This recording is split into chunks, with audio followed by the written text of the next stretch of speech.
Technology సహాయంతో తిమ్మిని బమ్మి చేయొచ్చు, బమ్మిని తిమ్మి చేయొచ్చు. లేనివారు ఉన్నట్లు, ఆడుతున్నట్లు, పాడుతున్నట్లు ఇలా ఏదైనా చేసేయొచ్చు.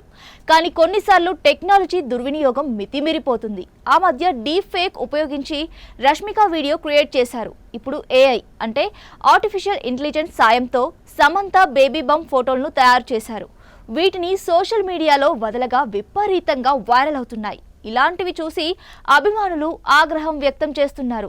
మీ పిచ్చి పనులకు సెలబ్రిటీలను వాడుకోవడం అన్యాయమని మండిపడుతున్నారు.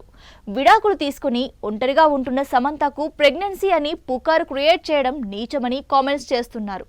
ఇకపోతే సమంత సోషల్ మీడియాలో ఓ ఆసక్తికర పోస్ట్ పెట్టింది. కొన్నిసార్లు పరిగెత్తడం మానేసి కూర్చుంటే బాగుంటుంది. కాసేపైనా ఆ హడావిడిని పక్కన పెట్టేయాలి. ఈ బిజీ ప్రపంచంలో మనమంతా కోరుకునేది ఒక సామాన్య జీవితం.